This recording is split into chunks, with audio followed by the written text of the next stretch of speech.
ನಮಸ್ಕಾರ, ನನ್ನ ಹೆಸರು ಡಾಕ್ಟರ್ ಕಾರಡಿ ಶ್ರೀಧರ್ ರೆಡ್ಡಿ. ನಾನು circumcision specialist, stapler surgeon specialist. ಇತ್ತೀಚೆಗೆ ಗಮನಿಸಿದರೆ ಪುರುಷರಲ್ಲಿ ಇರೋ ಅಂಗದ ಒಂದು ಮುಂದಿನ ಚರ್ಮ ಏನಿದೆ, ಅಂಗಸ್ತಂಭನ ಆದಾಗ ನಮಗೆ ಟೈಟಾಗಿ ಮೂವ್ ಆಗೋದು, ಸರಿಯಾಗಿ ಹಿಂದಕ್ಕೆ ಬರದೇ ಇರೋದು, ಇಂಥ ಪ್ರಾಬ್ಲಮ್ಗಳನ್ನ ನಾವು ತುಂಬ ನೋಡ್ತಿರ್ತೀವಿ. ಇದು ಅಸಲಿಗೆ ಯಾಕೆ ಹೀಗಾಗುತ್ತೆ ಅನ್ನೋದಾದರೆ ಅದಕ್ಕೆ ಸೊಲ್ಯೂಷನ್ ಏನು ಅಂತ ಇವತ್ತು ತಿಳ್ಕೊಳ್ಳೋಣ. ಅಂಗದ ಒಂದು ಮುಂದಿರೋ ಚರ್ಮ ಏನಿರುತ್ತೆ, ನಾವು ಅದನ್ನು ಫೋರ್ ಸ್ಕಿನ್ ಅಂತೀವಿ. ಈ ಮೇಲಿನ ಚರ್ಮ ಏನಿದೆ ಇದು ಸ್ಟ್ರೈಟಾಗಿ ಮೂವ್ ಆಗುತ್ತೆ, ಯಾವುದೇ ರೀತಿಯ ಅಟ್ಯಾಚ್ಮೆಂಟ್ ಇರಲ್ಲ. ಬಟ್ ಕೆಳಗಿನ ಚರ್ಮ ಮಾತ್ರ ಇಲ್ಲಿ ಅಟ್ಯಾಚ್ ಆಗಿರುತ್ತೆ, ನಮಗೆ ಒಂದು ನರ ಅಟ್ಯಾಚ್ ಆಗಿರುತ್ತೆ. ಅಟ್ಯಾಚ್ ಆಗಿರೋದನ್ನೇ ನಾವು ಫ್ರೆನ್ಯುಲಮ್ ಅಂತ ಕರಿತೀವಿ.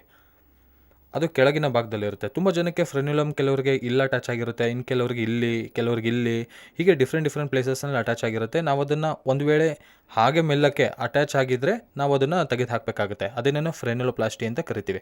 ಅದೊಂದು ಚಿಕ್ಕ ಸೈಜ್ ಶಸ್ತ್ರಚಿಕಿತ್ಸೆ ಇದ್ದಂತೆ, ಆಪ್ರೇಷನ್ ಇದ್ದಂತೆ.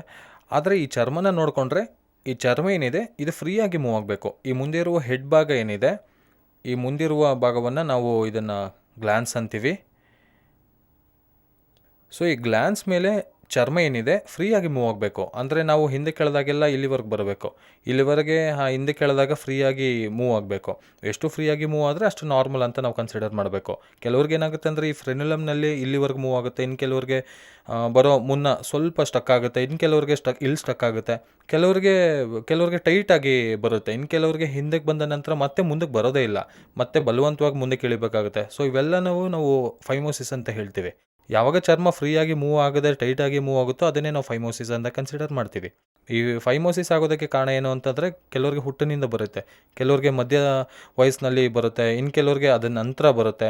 ಮುಖ್ಯ ಕಾರಣ ಡಯಾಬಿಟಿಸ್ ಇರೋರಿಗೆ ಈ ರೀತಿಯಾದ ಪ್ರಾಬ್ಲಮ್ ಸ್ಟಾರ್ಟ್ ಆಗುತ್ತೆ. ಎರಡು ಮುಖ್ಯ ಕಾರಣಗಳು: ರೆಕ್ಯುರೆಂಟ್ ಯೂರಿನ್ ಟ್ರ್ಯಾಕ್ಟ್ ಇನ್ಫೆಕ್ಷನ್ ಇರೋದ್ರಿಂದ ಆ ಏರಿಯಾದಲ್ಲಿರೋ ಚರ್ಮ ವೆರಿ ಫ್ರೀಕ್ವೆಂಟ್ ಆಗಿ ಯೂರಿನರಿ ಇನ್ಫೆಕ್ಷನ್ ಆಗೋದ್ರಿಂದ ಆ ಏರಿಯಾದಲ್ಲಿ ಇನ್ಫ್ಲಮೇಷನ್ ಸ್ಟಾರ್ಟ್ ಆಗೋಗಿ ಬೆಲಿನಿಟಿಸ್ ಅನ್ನೋದು ಡೆವಲಪ್ ಆಗುತ್ತೆ.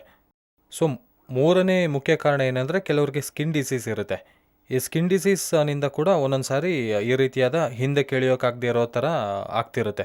ಸೊ ಸೋರಿಯಾಸಿಸ್ ಅನ್ನೋ ಕಾಯಿಲೆ ಇರುತ್ತೆ. ಸೊ ಸೋರಿಯಾಸಿಸ್ನಿಂದ ಕೂಡ ಹಿಂದಕ್ಕೆ ಹೋಗೋದಿಲ್ಲ. ಹಾಗಾಗಿ ಇವೆಲ್ಲ ನೋಡೋದಾದರೆ, ಚರ್ಮ ಮುಂದಿರುವ ಚರ್ಮ ಯಾವುದು ಫ್ರೀಯಾಗಿ ಮೂವ್ ಆಗಲಿಲ್ಲ ಅಂದರೆ ನಾವು ಅದನ್ನು ಫೈಮೋಸಿಸ್ ಅಂತೀವಿ. ಈ ಫೈಮೋಸಿಸ್ಗೆ ಇರೋ ಪರ್ಮನೆಂಟ್ ಸೊಲ್ಯೂಷನ್ ಏನು? ಮತ್ತು ಹೀಗಾದರೆ ಮುಂದೆ ಫ್ಯೂಚರ್ನಲ್ಲಿ ತೊಳ್ಕೊಳಕ್ಕಾಗೋದಿಲ್ಲ ಅಂದರೆ, ವಾಶ್ ಮಾಡ್ಕೊಳಕ್ಕಾಗೋದಿಲ್ಲ ಅಂದರೆ, ಮತ್ತೆ ಮುಂದೆ ಸಂಭೋಗಕ್ಕೆ ಇಂಟರ್ಕೋರ್ಸ್ ಮಾಡಿದಾಗ ಪೇಯ್ನ್ ಬರೋದು, ಅಂಗಸ್ತಂಭನ ಕಡಿಮೆ ಆಗೋಗೋದು, ಅಂಗದ ಬೆಳವಣಿಗೆ ಇಳಿಯೋದು, ಈ ಥರದ್ದೆಲ್ಲ ನೋಡ್ತಿರ್ತೀವಿ. ಸೊ ಇದಕ್ಕೆ ಏನು ಸೊಲ್ಯೂಷನ್ ಅನ್ನೋದಾದರೆ ಸುಂತಿ ಆಪರೇಷನ್. ಇದನ್ನು ನಾವು ಸರ್ಕಮ್ಸಿಷನ್ ಸರ್ಜರಿ ಅಂತ ಕೂಡ ಕರಿತೀವಿ. ಈ ಸರ್ಕಮ್ಸಿಷನ್ ಸರ್ಜರಿ ಅಂದರೆ ಏನಂದರೆ, ಅಂಗದ ಮುಂದೆ ಇರುವ ಈ ಟೈಟ್ ಚರ್ಮ ಏನಿರುತ್ತೆ ಆ ಚರ್ಮನ ತೆಗೆದು ಹಾಕೋದನ್ನು ನಾವು ಸುಂತಿ ಆಪರೇಷನ್ ಅಂತ ಕರಿತೀವಿ. ಇದನ್ನೇ ಇಂಗ್ಲೀಷ್ನಲ್ಲಿ ಸರ್ಕಮ್ಸಿಷನ್, ಹಿಂದಿಲಿ ಕಥನ ಅಂತ ಕೂಡ ಕರಿತೀವಿ. ಮುಸ್ಲಿಮ್ಸ್ನವರು ಚಿಕ್ಕವಾಗಿದ್ದಾಗಲೇ 4 ಇಯರ್ಸ್ನಿಂದ 11 ಇಯರ್ಸ್ ಏಜ್ ಗ್ರೂಪ್ನಲ್ಲಿ ತುಂಬ ಜನ ಒಂದು ಫಂಕ್ಷನ್ ರೀತಿ ಇಟ್ಕೊಂಡು ಮಾಡಿಸ್ಕೊಳ್ತಿರ್ತಾರೆ. ಸೊ ಇದು ಹಿಂದೂಸ್ನಲ್ಲಿ ಸ್ವಲ್ಪ ಪ್ರಾಕ್ಟೀಸ್ ಕಡಿಮೆ ಇರುತ್ತೆ. ಇವರು ಈಗ ಏನು ಎಜುಕೇಷನ್ ಮಾಡ್ಕೊಳ್ಳೋದ್ರಿಂದ ಇದು ತೆಗೆಸಿದ್ರೆ ಬೆನಿಫಿಟ್ ಇದೆ ಅನ್ನೋದನ್ನು ತಿಳ್ಕೊಳ್ಳೋದ್ರಿಂದ ತುಂಬ ಜನ ಈಗ ಮುಂದೆ ಬಂದು ಮಾಡಿಸ್ಕೊಳ್ತಿದ್ದಾರೆ. ತುಂಬ ಜನ ಚಿಕ್ಕ ವಯಸ್ಸಿನಲ್ಲಿ ಮಾಡಿಸ್ಕೊಳ್ತಿರೋದನ್ನು ಕೂಡ ನಾವು ನೋಡ್ತಿದ್ದೀವಿ.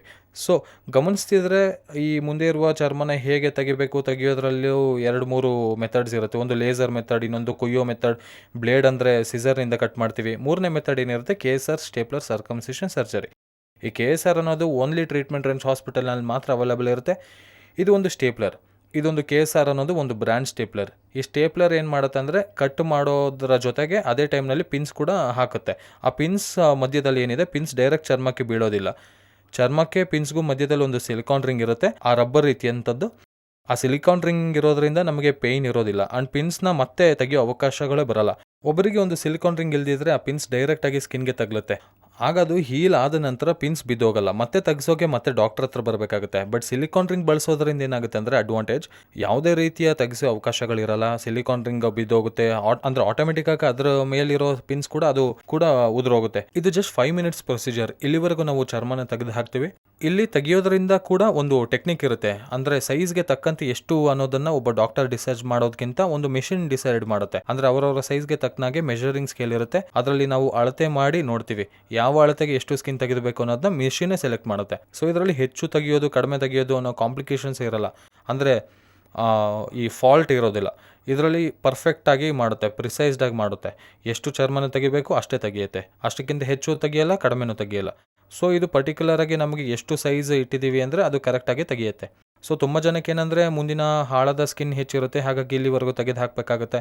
ತೆಗಿತಿದ್ದಂಗೆ ಎಲಾಸ್ಟಿಕ್ ಆಗಿರುತ್ತೆ, ಹಾಗಾಗಿ ಇದು ಹಿಂದಕ್ಕೆ ಬಂದು ಇಲ್ಲಿ ಪಿನ್ಸ್ ಎಲ್ಲವೂ ಇಲ್ಲಿ ಬೀಳುತ್ತೆ. ಹಾಗಾಗಿ ಇಲ್ಲಿ ಪಿನ್ಸ್ ಎಲ್ಲ ಬೀಳುತ್ತೆ. ಅಂದರೆ ಅಲ್ಟಿಮೇಟಾಗಿ ಈ ಮುಂದೆ ಇರುವ ಗ್ಲ್ಯಾನ್ಸ್ ಮೇಲೆ ಯಾವುದೇ ರೀತಿಯ ಚರ್ಮ ಇರಬಾರ್ದು. ಅದು ನಮ್ಮ ಫೈನಲ್ ಔಟ್ಪುಟ್ ಆಗಿರುತ್ತೆ. ಅಂಗದ ಮುಂದಿರುವ ಗ್ಲ್ಯಾನ್ಸ್ ಮೇಲೆ ಚರ್ಮ ಇರಬಾರ್ದು. ಚರ್ಮ ಇಲ್ದಿದ್ರೆ ನಾವು ಸಕ್ಸಸ್ ಅಂತ. ಸೊ ಇದು just 5 minutes procedure. Half an ಅವರ್ನಲ್ಲಿ ಡಿಸ್ಚಾರ್ಜ್ ಮಾಡಿ ಕಳಿಸ್ತೀವಿ ಆ್ಯಂಡ್ ಅವರ ಕೆಲಸಕ್ಕೆ ಆರಾಮಾಗಿ ವಿತಿನ್ ಹಾಫ್ ಆನ್ ಅವರ್ನಲ್ಲಿ ಹೋಗ್ಬೋದು. ಫಸ್ಟ್ 2 to 3 ಡೇಸ್ ಸ್ವಲ್ಪ ಹಿಡ್ಕೊಂಡಿರೋ ಹಾಗೆ ಫೀಲಿಂಗ್ ಇರುತ್ತೆ, ಯಾಕಂದರೆ ಅಲ್ಲಿ ನಮಗೆ ಸಿಲಿಕಾನ್ ರಿಂಗ್ ಪಿನ್ಸ್ ಹಾಕಿರ್ತೀವಿ. ಒಂದು ರೀತಿಯಾದ ಡಿಫಿಕಲ್ಟಿ, ಒಂದು ರೀತಿಯಾದ ಹಿಡ್ಕೊಂಡಂಗಿರುತ್ತೆ ಫೀಲಿಂಗು ಸರ್ಕ್ಯುಲರ್ ಆಗಿ. ಅದು ನಾವು ತಡೆಯೋಕ್ಕಾಗದೇ ಇರೋ ಹಾಗೆ, ತಡ್ಕೊಳಕ್ಕಾಗದೇ ಇರೋ ಹಾಗೆ ನೋವು ಏನಲ್ಲ. ನಾವು ಬೆಡ್ ರೆಸ್ಟ್ ತಗೋಬೇಕಾಗಿರೋ ಅವಶ್ಯಕತೆ ಕೂಡ ಇರಲ್ಲ. ಹ್ಯಾಪಿಯಾಗಿ ಮತ್ತೆ ವರ್ಕ್ ಹೋಗ್ಬೋದು, ಜಾಬ್ಗೆ ಹೋಗ್ಬೋದು. ಆ ಪಿನ್ಸ್ ಏನಿರುತ್ತೆ, ಸಿಲಿಕಾನ್ ರಿಂಗ್ ಏನಿರುತ್ತೆ, ಅದು ಆಟೋಮೆಟಿಕ್ಕಾಗಿ ಬಿದ್ದೋಗುತ್ತೆ. ಮತ್ತು 8 to 10 ಡೇಸ್ನಲ್ಲಿ ನಾವು ಕ್ಲೀನ್ ಮಾಡ್ಕೊಳ್ಳೋಂಗೆ ಬಿದ್ದೋಗುತ್ತೆ. 8 to 10 ಡೇಸ್ನಲ್ಲಿ ನಮಗೆ ಫ್ರೀ ಆಗೋಗುತ್ತೆ. ಯಾವುದೇ ರೀತಿಯಾದ ಹೊಲಿಗೆ ಆಗಲಿ, ಯಾವುದೇ ರೀತಿಯ ಪಿನ್ಸ್ ಆಗಲಿ, ಯಾವುದೇ ರೀತಿಯ ಸಿಲಿಕಾನ್ ರಿಂಗ್ ಆಗಲಿ ನಮಗೆ ಕೌಂಟ್ ಆಗಲ್ಲ. ಸೊ 10 ಡೇಸ್ನಲ್ಲಿ ಗುಣವಾಗುತ್ತೆ. ಹಾಗಾದರೆ ನಾವು ತೊಗೋಬೇಕಾಗಿರೋ ಜಾಗ್ರತೆಗಳು ಏನಂದರೆ, ಮುಖ್ಯವಾಗಿ ಯಾವುದೇ ಪರಿಸ್ಥಿತಿಯಲ್ಲೂ ಅಂಗಸ್ತಂಭನ ಆಗಬಾರ್ದು. ಯಾಕಂದರೆ ನಾವು ಚಿಕ್ಕದಾಗಿದ್ದಾಗ ಅಂಗ ಚಿಕ್ಕದಾಗಿದ್ದಾಗ ನಾವು ಹೊಲಿಗೆ ಹಾಕಿರ್ತೀವಿ, ಅಂಗ ಚಿಕ್ಕದಾಗಿದ್ದಾಗ ಪಿನ್ ಹಾಕಿರ್ತೀವಿ. ದೊಡ್ಡದಾದಾಗ ಮತ್ತೆ ಪಿನ್ಸ್ಗಳು ಬಿದ್ದೋಗ್ಬಿಡುತ್ತೆ, ಉದುರೋಗೋ ಅವಕಾಶಗಳಿರುತ್ತೆ. ಕೆಲವು ಸಲ ಬ್ಲೀಡಿಂಗ್ ಬರುತ್ತೆ, ಊತ ಬರುತ್ತೆ. ಸೊ ಅಂಗಸ್ತಂಭನ ಆಗದಂಗೆ ನೀವು ನೋಡ್ಕೋಬೇಕು, ಎರೆಕ್ಷನ್ ಆಗ್ದಂಗೆ ನೋಡ್ಕೋಬೇಕು. ಅದು ಹೇಗೆ ನೋಡ್ಕೋಬೇಕು ಅಂದರೆ, ನಮಗೆ ಡೇ ಟೈಮ್ ಆದರೆ ಕಂಟ್ರೋಲ್ ಮಾಡ್ಕೋಬೋದು. ಅದೇ ನೈಟ್ ಟೈಮ್ ಆದರೆ, ಮಿಡ್ ನೈಟ್ ಆದರೆ ಅಥವಾ ಅರ್ಲಿ ಮಾರ್ನಿಂಗ್ ಆಗಲಿ ರೇಷಿಯೋಸ್ ಕಂಟ್ರೋಲ್ ಮಾಡೋಕ್ಕಾಗಲ್ಲ. ಹಾಗಾಗಿ ಅಲಾರಾಮ್ ಇಟ್ಕೊಂಡು ಅರ್ಲಿ ಮಾರ್ನಿಂಗ್ ಎದ್ದು ಅತ್ತಿತ್ತ ತಿರುಗಾಡೋದು ಮಾಡ್ತಿರಬೇಕು. ಆ್ಯಂಡ್ ಮೋಸ್ಟ್ ಇಂಪಾರ್ಟೆಂಟ್ ಎರಡನೇದು ಏನಂದ್ರೆ, ಸಂಭೋಗ ಮಾಡಬಾರ್ದು ಅಟ್ಲೀಸ್ಟ್ 1 ಮಂತ್ವರೆಗೆ, ನೋ ಇಂಟರ್ ಕೋರ್ಸ್. ಆ್ಯಂಡ್ ಮೂರನೇದು ಮೋಸ್ಟ್ ಇಂಪಾರ್ಟೆಂಟ್, ತುಂಬ ಇಂಪಾರ್ಟೆಂಟ್ ಏನಂದರೆ, ಶುಭ್ರವಾಗಿ ಇಟ್ಕೋಬೇಕು. ಎಷ್ಟು ಕ್ಲೀನಾಗಿ ಇಟ್ಕೊಂಡ್ರೆ ರಿಂಗ್ಸ್ ಅನ್ನೋದು ಅಷ್ಟು ಫಾಸ್ಟಾಗಿ ಬಿದ್ದೋಗುತ್ತೆ. ಸೊ 8 to 10 ಡೇಸ್ನಲ್ಲಿ ರಿಂಗ್ಸ್ ಬಿದ್ದೋಗಬೇಕು ಅನ್ನೋದಾದರೆ, ನಾವು ಡೈಲಿ ಸೋಪ್ ಹಾಕಿ, ಸೋಪ್ ವಾಟರ್ ಬಳಸಿ ಉಜ್ಜಿ ತೊಳ್ಕೊಳ್ಳೋದ್ರಿಂದ 3 ಟೈಮ್ಸ್, ಅಟ್ಲೀಸ್ಟ್ 3 ಟೈಮ್ಸ್ ತೊಳ್ಕೊಳ್ಳೋದ್ರಿಂದ, ಡ್ರೈ ಮಾಡ್ಕೊಳ್ಳೋದ್ರಿಂದ ಬೆನಿಫಿಟ್ಸ್ ಇರುತ್ತೆ. ಯಾವುದೇ ರೀತಿಯಾದ ಕ್ರೀಮ್ಸ್ ಆಗಲಿ, ಆಯಿಂಟ್ಮೆಂಟ್ಸ್ ಆಗಲಿ, ಯಾವುದೇ ರೀತಿ ಪೌಡರ್ಸ್ ಆಗಲಿ ಬಳಸೋ ಅಗತ್ಯ ಇರೋದಿಲ್ಲ. ಯಾವುದೇ ರೀತಿಯ ಡ್ರೆಸ್ಸಿಂಗ್ಸ್ ಕೂಡ ಇರಲ್ಲ.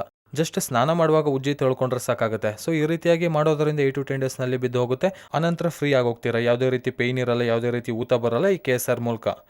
ಸೊ ಯಾರಿಗಾದರೂ ಹೀಗೆ ಫೈಮೋಸಿಸ್ ಇದ್ದರೆ, ಚರ್ಮ ಟೈಟ್ ಆಗೋಗೋ ಥರ ಸಿಮ್ಟಮ್ಸ್ ಇದ್ದರೆ, ತಪ್ಪದೇ ಟ್ರೀಟ್ಮೆಂಟ್ ರೇಂಜ್ ಹಾಸ್ಪಿಟಲ್ನಲ್ಲಿ ನಾನು ಅವೈಲೇಬಲ್ ಇರ್ತೀನಿ. ಈ ರೀತಿಯ ಚರ್ಮ ಚಿಕಿತ್ಸೆ ತೊಗೊಳೋದ್ರಿಂದ ಸೊಲ್ಯೂಷನ್ ಅನ್ನೋದು ಸಿಗುತ್ತೆ. ಅಂದರೆ ಫೈಮೋಸಿಸ್ ಅನ್ನೋದನ್ನ ನಾವು ಪರ್ಮನೆಂಟಾಗಿ ಗುಣಪಡಿಸ್ಬೋದು. Thank you very much.